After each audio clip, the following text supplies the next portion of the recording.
Tonight, I can report to the American people and to the world that the United States has conducted an operation that killed Osama Bin Laden, the leader of al-Qaeda, and a terrorist who's responsible for the murder of thousands of innocent men, women, and children.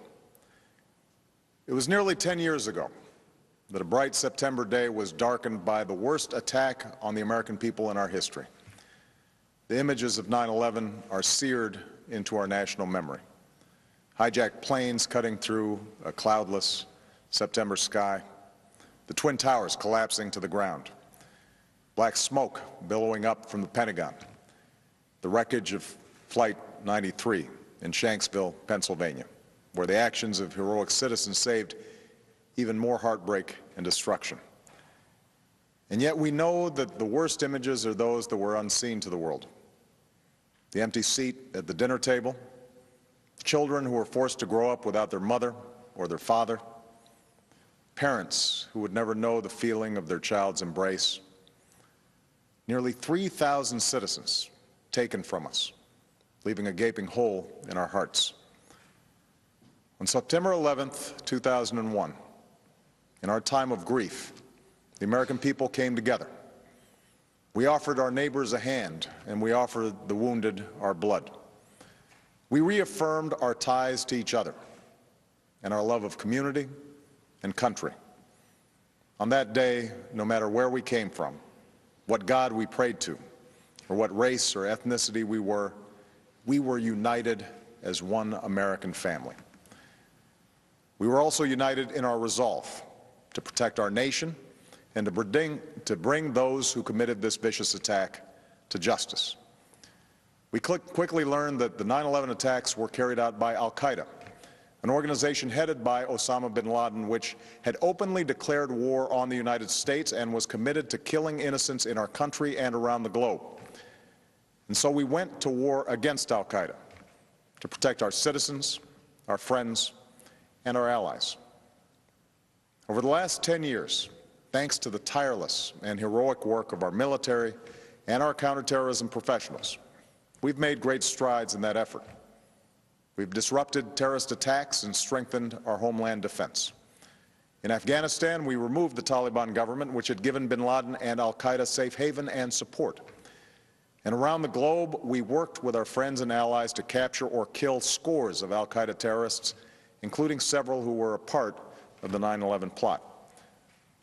Yet Osama bin Laden avoided capture and escaped across the Afghan border into Pakistan. Meanwhile, al-Qaeda continued to operate from along that border and operate through its affiliates across the world. And so shortly after taking office, I directed Leon Panetta, the director of the CIA, to make the killing or capture of bin Laden the top priority of our war against al-Qaeda, even as we continued our broader efforts to disrupt, dismantle, and defeat his network. Then, last August, after years of painstaking work by our intelligence community, I was briefed on a possible lead to bin Laden. It was far from certain, and it took many months to run this thread to ground. I met repeatedly with my national security team as we developed more information about the possibility that we had located bin Laden hiding within a compound deep inside Pakistan. And finally, last week, I determined that we had enough intelligence to take action and authorized an operation to get Osama bin Laden and bring him to justice. Today, at my direction, the United States launched a targeted operation against that compound in Abbottabad, Pakistan. A small team of Americans carried out the operation with extraordinary courage and capability. No Americans were harmed. They took care to avoid civilian casualties. After a firefight, they killed Osama bin Laden and took custody of his body.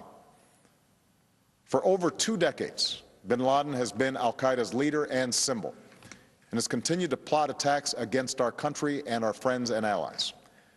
The death of bin Laden marks the most significant achievement to date in our nation's effort to defeat al-Qaeda. Yet his death does not mark the end of our effort. There's no doubt that al-Qaeda will continue to pursue attacks against us. We must and we will remain vigilant at home and abroad. As we do, we must also reaffirm that the United States is not and never will be at war with Islam. I've made clear, just as President Bush did shortly after 9/11, that our war is not against Islam. Bin Laden was not a Muslim leader. He was a mass murderer of Muslims. Indeed, al-Qaeda has slaughtered scores of Muslims in many countries, including our own. So his demise should be welcomed by all who believe in peace and human dignity. Over the years, I've repeatedly made clear that we would take action within Pakistan if we knew where bin Laden was. That is what we've done. But it's important to note that our counterterrorism cooperation with Pakistan helped lead us to bin Laden and the compound where he was hiding. Indeed, bin Laden had declared war against Pakistan as well and ordered attacks against the Pakistani people. Tonight, I called President Zardari, and my team has also spoken with their Pakistani counterparts. They agree that this is a good and historic day for both of our nations. And going forward, it is essential that Pakistan continue to join us in the fight against al-Qaeda and its affiliates. The American people did not choose this fight. It came to our shores and started with the senseless slaughter of our citizens. After nearly 10 years of service, struggle, and sacrifice, we know well the costs of war. These efforts weigh on me every time I, as Commander-in-Chief, have to sign a letter to a family that has lost a loved one, or look into the eyes of a service member who's been gravely wounded. So Americans understand the costs of war. Yet, as a country, we will never tolerate our security being threatened, nor stand idly by when our people have been killed. We will be relentless in defense of our citizens and our friends and allies. We will be true to the values that make us who we are. And on nights like this one, we can say to those families who have lost loved ones to al-Qaeda's terror, justice has been done. Tonight, we give thanks to the countless intelligence and counterterrorism professionals who've worked tirelessly to achieve this outcome.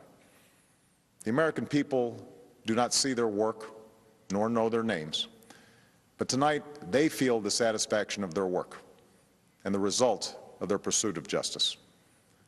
We give thanks for the men who carried out this operation, for they exemplify the professionalism, patriotism, and unparalleled courage of those who serve our country. And they are part of a generation that has borne the heaviest share of the burden since that September day. Finally, let me say to the families who lost loved ones on 9/11 that we have never forgotten your loss, nor wavered in our commitment to see that we do whatever it takes to prevent another attack on our shores. And tonight, let us think back to the sense of unity that prevailed on 9/11. I know that it has at times frayed, yet today's achievement is a testament to the greatness of our country and the determination of the American people. The cause of securing our country is not complete, but tonight we are once again reminded that America can do whatever we set our mind to. That is the story of our history. Whether it's the pursuit of prosperity for our people or the struggle for equality for all our citizens, our commitment to stand up for our values abroad, and our sacrifices to make the world a safer place. Let us remember that we can do these things not just because of wealth or power, but because of who we are. One nation, under God, indivisible, with liberty and justice for all. Thank you. May God bless you. And may God bless the United States of America.